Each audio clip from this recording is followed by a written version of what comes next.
Friends, मैं आपका mentor AK Singh और आज हम 22 दिसंबर 2021 का पेपर 1 का हिंदी का भाग देखेंगे। आपको CDP के और EVS का भाग पहले मिल चुका है, चैनल पर जाके आप उसे चेक कर सकते हैं चैनल पर जाकर। चलिए तो शुरू करते हैं। चलिए तो आज हम 22 तारीख का जो पेपर है उसके हिंदी सेक्शन को देखेंगे। 22 दिसंबर के पेपर में आप अपने क्वेश्चन के आंसर मिलाते चल जाएं और आपको एक कंफ्यूजन हो रहा है अभी भी कि आपको आंसर की कैसे मिलानी है और मेन आंसर की का मतलब क्या है। ये सारे कंफ्यूजन थोड़े से इस तरह के इस बार सीटेट ने कर दिए हैं जिससे बच्चे कंफ्यूजन हो रहे हैं। तो पहले चले हम उसी चीज के देख लेते हैं। आपको 3 चीजों का ध्यान रखना है। एक, जो आपने पेपर दिया है वो डाउनलोड कर लीजिए आप, ठीक है। फिर दूसरा, आपका जो मेन पेपर है, जैसे कि ये जो आपको साइट पे मिल जाएगा ये मेन पेपर है, इसे मेन पेपर माना है सीटेट ने। और फिर उसके बाद आपके पास आंसर की होनी चाहिए। आंसर की कहाँ से मिलेगी?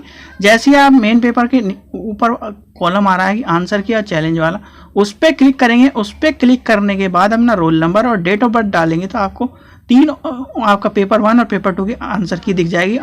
मेन आंसर की, लैंग्वेज आंसर की, लैंग्वेज 2 ऐसी दिख जाएगी। तो ऐसे आपको डाउनलोड करके तीनों चीज़ों को मिला के तब देखना है। और मैंने वीडियो बना दी है, डिस्क्रिप्शन में आपको लिंक दे दूंगा कैसे कैसे देखनी है। चलिए तो हिंदी सेक्शन को देखते हैं। हिंदी सेक्शन में पहला क्वेश्चन क्या है? हिंदी सेक्शन में ये गद्य दे रखा है। और एक चीज़ कन्फ्यूजन ना हो, अगर जब हम मेन क्वेश्चन पेपर मिलाए तो आप ये 2 पैराग्राफ है तो 2 पैराग्राफ में क्वेश्चन रिपीट हो रहे हैं तो उसका टेंशन ना लें। चलिए तो हम पैराग्राफ देखते हैं। पैराग्राफ में क्या कह रहा है? पैराग्राफ जीवन का अर्थ और के बारे में है, तो इसमें सीधे सीधे हम चलते हैं क्वेश्चन के बारे में।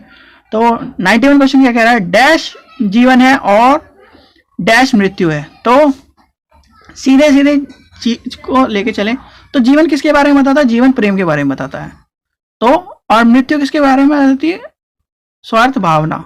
यानी जब स्वार्थ करने लगता है व्यक्ति तो क्या वो मृत्यु की तरफ चलता, एक राह में चलने लगता है। तो स्वार्थ एक तरह से मृत्यु के, और प्रेम जो है, प्रेम आपको जीवन की राह में, अगर आप किसी से प्रेम करेंगे तो आप देखेंगे कि उसके से भी हमें प्रेम ही मिलेगा। 2 शब्द मीठे बोलेंगे तो सामने वाला भी मीठा ही बोलेगा, इसलिए प्रेम की राह महत्वपूर्ण होती है। तो पहले क्वेश्चन का आंसर क्या है? पहला ही ऑप्शन हो जाएगा। क्वेश्चन नंबर दूसरा देखते हैं। ये पैराग्राफ के क्वेश्चन है, आप मिलाते चल जाए। दूसरों पर उपहार करना डैश कहलाता है। तो वो है क्या है? क्या हो जाएगा? Option number 1। नंबर 1 क्या है? श्रेष्ठकार, यानी ऑप्शन नंबर 1 हो जाएगा। क्वेश्चन नंबर 93 देखते हैं। कौन सा व्यक्ति मृत समान है? यानी कौन सा मृत समान है जिसमें प्रेम भावना का अभाव। तो प्रेम, जब जिसमें प्रेम का भाव होता है तो वो मृत्यु के समान है। क्यों मृत्यु के समान होते? जब कोई प्रेम की भावना ही नहीं रखेगा तो सामने वाले से क्या करेगा और किस तरह का भावना करेगा? तो ये सब है। तो वो इस तरह की भावना, जिस प्रेम की भावना नहीं रखने के कारण उसके अंदर ही अंदर वो एक तरह से घुटता रहेगा और वो एक तरह से मृत के समान हो जाएगा। जैसे देखा होगा आपने, कहते हैं ना कि जो पेड़ झुकता है वही पेड़ ज्यादा समय तक चलता है और जो पेड़ ठूंठ के समान खड़ा रहता है वो हवा के कारण गिर जाता है। तो नेक्स्ट देखते हैं। लेखक ने युवकों को क्या संदेश दिया है? तो संवेदनशील बनने के लिए संदेश दिया है। तो संवेदनशील यानी कि ऑप्शन नंबर पहला हो जाएगा इसका आंसर। आप अपने आंसर मिलाते चल जाएं और हमें बताएं कमेंट सेक्शन में आपके 30 में से कितने नंबर आ रहे हैं। अनुच्छेद में अंधकार डैश का प्रतीक है, कठिनाइयों का प्रतीक है। तो अंधकार, सीधे सीधी बात होती है, अंधकार जो होता है वो कठिनाइयों की तरफ पर लेके चलता है। अगर आप पर हमें अपने जीवन में मोटिवेट रहना चाहिए और अंधकार के से हटकर एक सही राह में चलना चाहिए। लेखक के अनुसार जीवन में सफलता प्राप्त करने के लिए ये डैश जरूरी है। तो क्या जरूरी है? निरंतर प्रयास। कहा ना अभी कि आप निरंतर प्रयास करेंगे तो अंधकार से एक दिन आपको सूरज की रोशनी अंधकार में भी दिखेगी, यानी आप अंधकार को भी उजाले में परिवर्तन कर देंगे। नेक्स्ट देखते हैं क्वेश्चन नंबर 97 देखते हैं। 97 क्या है? अनुच्छेद में उजाला डैश का प्रतीक है। तो किसका प्रतीक है? उजाला आशा का प्रतीक है, यानी कि अनुच्छेद में ऑप्शन नंबर 3 हो जाएगा। 98 देखते हैं, यश का विलोम क्या है? यश का विलोम सीधे सीधे हो जाएगा, अपयश हो जाएगा, यानी कि ऑप्शन नंबर 2। क्वेश्चन नंबर 99 देखते हैं, कौन से शब्द समूह से भिन्न है? समूह से भिन्न क्या है? संगीत, भयभीत और यानी मृत सबसे भिन्न है, तो यानी कि ऑप्शन नंबर 4 हो जाएगा इसका आंसर। अब नेक्स्ट देखते हैं, पोएम दी गई है, जीवन के पथ पर चलते हुए जब मैं किस चौराहे पर पहुंचा, ये तो इसके चौराहे वाली पोएम है, तो देखेंगे आगे, देखते हैं क्या कह रहा है। कविता में चौराहा डैश की ओर संकेत करता है, तो किसके है? ने की स्थिति, यानी चौराहा जो होता है, जब हम इस तरह से किसी चौराहे पर जाके खड़े होते हैं तो हमें, अगर हमें रास्ता ना पता हो तो हम निर्णय हो जाते हैं कि किस तरफ हम जाएं या किस तरह उस रास्ते का या किस तरह हमें पहुंच जाना चाहिए, तो वही स्थिति इस कविता में बताई गई है। नेक्स्ट देखते हैं क्या कह रहा है। कवि ईश्वर से क्या प्रार्थना करता है? तो वो सही के चयन की क्षमता देने, यानी ऑप्शन नंबर 4 हो जाएगा, ऑप्शन नंबर 4। क्वेश्चन नंबर 102 देखते हैं, निराशा व्यक्ति को कौन सी क्षमताएं बाधित कर होने लगती हैं? तो क्या होगा? सोचने समझने की, यानी कि ऑप्शन नंबर 2, ऑप्शन नंबर 2। 103 देखते हैं, कविता का मुख्य स्तर डैश है, तो वो क्या है? जीवन स्तर है, तो यानी कि ऑप्शन नंबर पहला हो जाएगा इसका आंसर। क्वेश्चन नंबर 104 देखते हैं, 104 क्या है? मन मस्तिष्क में डैश का समास है, तो मन मस्तिष्क में समास है, द्वंद्व समास है, तो यानी कि ऑप्शन नंबर 2 हो जाएगा। आप अपने आंसर मिलाते चल जाएं और हमें बताएं कमेंट सेक्शन में 30 में से आपके कितने नंबर आ रहे हैं। नेक्स्ट देखते हैं, जीवन पथ पर चलते हुए डैश का भाव है, तो क्या है? जीवन जीते हुए, यानी ऑप्शन नंबर 2 हो जाएगा इसका आंसर। अब हम पेडागोजी के क्वेश्चन देखेंगे, हिंदी पेडागोजी के क्वेश्चन देखते हैं। 106 क्या कह रहा है? भाषा शिक्षण के रूप में आप किसे सर्वाधिक महत्वपूर्ण मानेंगे? तो भाषा के आकलन को सबसे महत्वपूर्ण मानेंगे, यानी कि ऑप्शन नंबर दूसरा। क्वेश्चन नंबर 107 देखते हैं, फर्स्ट क्लास की बात करें, पहली कक्षा में पाठ्यपुस्तक में ऐसी भाषा का प्रयोग किया जाना चाहिए जो सरल हो, क्योंकि बच्चा सरल भाषा में ही चीजों को सीखता है। अगर जटिल भाषा या सहज भाषा का प्रतिक्रिया या साहित्यिक, तो वो नहीं सीख पाएगा। और प्राथमिक स्तर का मोटिव ही यही होता है कि वो मातृभाषा में हो, सरल भाषा में हो और बच्चे को चित्रात्मक रूप से भाषा की ओर संकेत करके सिखाया जाए, यानी कि ऑप्शन नंबर 1 हो जाएगा। नेक्स्ट क्वेश्चन देखते हैं, 108 क्या कह रहा है? किसी भी पाठ के अंत में दिए गए अभ्यास और गतिविधि बच्चे के डैश में मदद करती है, तो वो है भाषा विस्तार में। जब भाषा विस्तार का बात आती है तो भाषा विस्तार में अभ्यास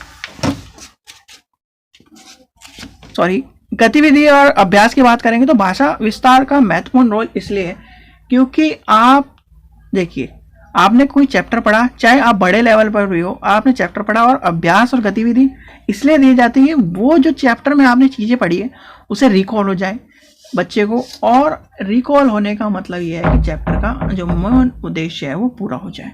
तो हिंदी भाषा में क्या है? भाषा विस्तार में मदद करता है। नेक्स्ट क्वेश्चन देखते हैं, 109, प्राथमिक स्तर के बच्चे के लिए कहानियों का चयन करते समय सबसे महत्वपूर्ण क्या है? तो कहानी लंबाई और विस्तार। अगर लंबी कहानी होगी तो बच्चा ऊब जाएगा, बच्चा ऊकेगा तो क्या होगा? वो उसे मजा नहीं आएगा। एक तो कहानी का जो पैटर्न होना चाहिए वो ऐसा होना चाहिए बच्चे रोचकता लें, जैसे कि उसको इस तरह का भाव हो जाए कि जो मेरे जीवन से जुड़ी हुई है। जैसे परियों की कहानी बच्चा सुनता है तो उसके जीवन से जोड़ लेता है अपने, इसलिए। और दूसरा, लंबी कहानी ना हो कि 20-25 पन्नों की हो या 10 पन्नों की हो या 5 पन्नों की, उपन्यास की तरह नहीं होनी चाहिए जैसे बड़ी कक्षाओं में कहानी होती है 4-5 पन्नों की। तो इसलिए कहानी भी छोटी होनी चाहिए, रोचक होनी चाहिए और उसकी विस्तार और लंबाई सही होनी चाहिए।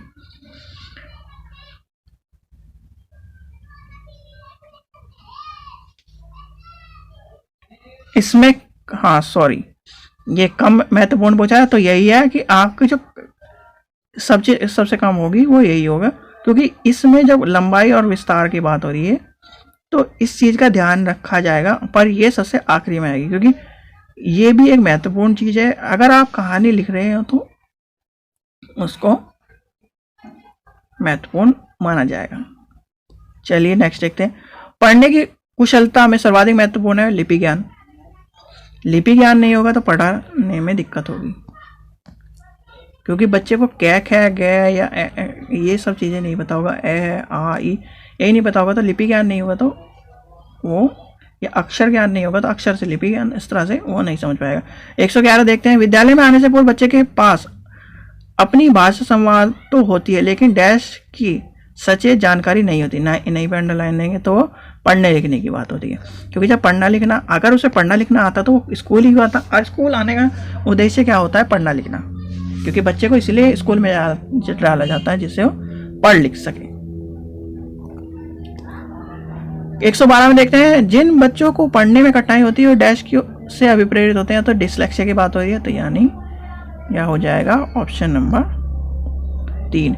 एक चीज मैं आपको हर बार कह रहा हूँ, डिसलेक्सिया, डिस्ग्राफिया और डिसकैलकुलेशिया, इन तीनों को हर बार क्वेश्चन आएगा, चाहे सीटेट जितने भी बार हो, चाहे न्यू शिक्षा पॉलिसी जो न्यू एजुकेशन पॉलिसी 2020 है उसमें भी हो जाए, तब भी ये चीज़ें हटेंगी नहीं। तो इसलिए आपको विकार जरूर याद कर लेनी है।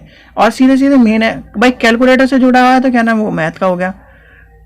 ग्राफिया से जुड़ा है तो लिखने वाली चीज़ होगी, और कैलकुलेशन से जुड़ा है तो यानी कैलकुलेशन हो गया तो क्या नाम बोलने, और ग्राफिया है तो क्या नाम लिखने वाली। तो इन सब चीज़ों को ध्यान में रख के चलें। क्वेश्चन नंबर 113 देखते हैं। भाषा आकलन का उद्देश्य नहीं है, नहीं पूछा है तो इस एक चीज और आपने नोट करी होगी, जितने पेपर हुए उसमें नहीं पर ज्यादा जो हो रहा है या नहीं। क्वेश्चन आपको 30 में से अगर पेडागोजी मतलब 15 में से पेडागोजी के क्वेश्चनों में नहीं ज्यादा मिला है, तो भाषा आकलन के उद्देश्य नहीं है। उत्तीर्ण वाली बात है तो अंक वाली, उत्तीर्ण अनुत्तीर्ण वाली, तो भाषा आकलन का ये उद्देश्य नहीं होता, यानी ऑप्शन नंबर 3। क्वेश्चन नंबर 114 देते हैं। भाषा क्षमता के आकलन की दृष्टि से निम्न में से कौन सा प्रश्न सर्वाधिक उचित होगा? तो उचित होगा तुम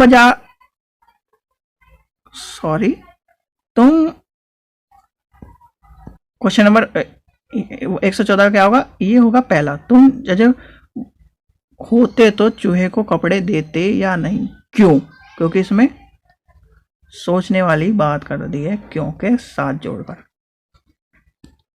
115 देखते हैं। 115 कह रहा है बहुभाषी कक्षा की दृष्टि से कौन सा क्रियाकलाप उपेक्षाकृत अधिक उचित है? उचित क्या है? अपनी कहानी अपनी भाषा में कहानी सुनाइए। तो ये जितने भी आप अगर पेपर उठा के देखेंगे रिपीट क्वेश्चन है, पर रिपीट में भी जो रिपीट मॉक टेस्ट कर रहा होगा लगातार उन चीज़ों को समझ रहा होगा, और जो बहुत सी बुकों में आपने देखा होगा कि क्वेश्चन के साथ साथ उसके नीचे की व्याख्या पढ़ रहे होगा, जिसने पढ़े होंगे वो इस पेपर में 120 प्लस लेके पास है, क्योंकि पैटर्न ही तो चेंज हुआ है, आंसर तो वही है और क्वेश्चन भी वही है। क्वेश्चन नंबर 116 देखते हैं। पढ़ने लिखना सीखना तब सरल होता है जब उनका उद्देश्य के साथ पढ़ना है। जैसे अगर आप सीटेट या यूपी टेट के बारे में पढ़ रहे हैं या किसी भी टेट के बारे में पढ़ रहे हैं, अगर आपका उद्देश्य नहीं होगा कि मुझे इसे पास करके जॉब चाहिए या इसे पास करके मैं जॉब के लिए एलिजिबल हो जाऊंगा, तो आप पढ़ेंगे क्यों? तो इसलिए उद्देश्य होना जरूरी है किसी भी चीज़ के लिए। क्वेश्चन नंबर 117 देखते हैं। भाषा के दो पक्ष होते हैं, एक सकारात्मक और दूसरा भावनात्मक। ठीक है, तो यानी कि ऑप्शन नंबर 3। 118 देखते हैं। भाषा क्षमताओं के बारे में कौन सा कथन उचित नहीं है? नहीं है तो नहीं, फिर अंडरलाइन करेंगे। भाषा क्षमता एक क्रम से सीखी जाती नहीं, यानी कि ऑप्शन नंबर 3 हो जाएगा इसका आंसर। क्वेश्चन नंबर 119 देखते हैं। विद्यालय में पाठ्यचर्या सहगामी क्रिया ऐसी होनी चाहिए को डैश की अवसर प्रदान करते हैं, यानी कि भाषा प्रयोग।